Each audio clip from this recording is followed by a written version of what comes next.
रहमतुल्लाह अलैह दरवेश थे दिल्ली के, बहुत सारे लोग मुरीद थे। एक बड़ा खिदमत गुजार मुरीद था, मजदूरी करता था, गरीब था। तो 6 बेटियां थी उसकी। हजरत साहब के पास रोज आके कहता, हुजूर बच्चियों के लिए दुआ करें, अल्लाह कोई असबाब पैदा कर दे। एक बच्ची की शादी का खर्चा 1000 दिनार है और मैं गरीब हूं। हजरत साहब दुआ कर देते। खानका शरीफ के थोड़े ही फासले पर, हजरत जहां बैठ के मुरीदों की तरबियत करते थे, उससे थोड़ा ही फासले पर ना एक ईसाई रहता था, बड़ा मालदार था, बड़ी सारे ऊंट, गायें, भेड़, बकरियां रखी हुई थी और हजरत शरफुद्दीन रहमतुल्लाह अलैह की बड़ी मुखालफत करता था। और ये जो आपका गरीब मुरीद था, ये उसका पड़ोसी था। एक दिन बुला के ना उनको कहने लगा कि तू किधर जाके जो है वो टकरे मार रहा है, वहां से कुछ नहीं मिलने वाला। वो तुझे क्या देंगे जिनकी खानका खुद चंदे पे चलती है, मदरसा चंदे पे चलता है, मस्जिद चंदे पे चलती है।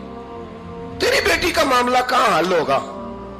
तो उस दरवेश ने कहा कि तू मेरे पीर को नहीं जानता, तू अजय मेरा महबूब नहीं डिठा, तो पता नहीं ना, तू इस रस्ते का मुसाफिर नहीं, तू नहीं जानता।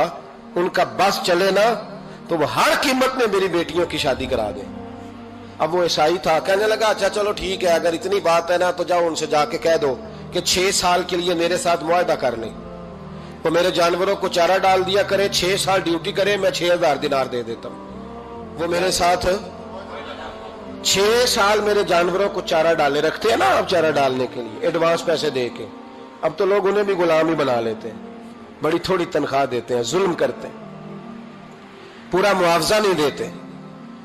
हजरत शेख शरफुद्दीन के बारे में वो कहने लगा, जब अपने पीर से जाके कह के मेरे जानवरों को 6 साल चारा डाले, मैं 6000 दे देता हूं, तू जो कहता है हर कीमत पे जाने को तैयार है। उसने जब ये बात की तो मुरीद ने नाराज हो गया, वो लड़ाई हो गई, गिरबान पकड़ लिया, झगड़ा हुआ, बात बड़ी दूर गई।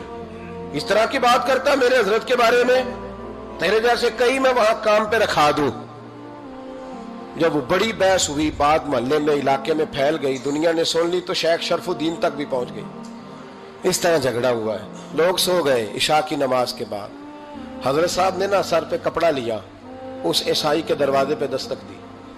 वो बाहर आया, फरमाने लगे लोग तो सोच समझ के मुलाजम रखते हैं, तूने भी तो सोच ही लिया होगा, तभी तो मुझे ऑफर की है।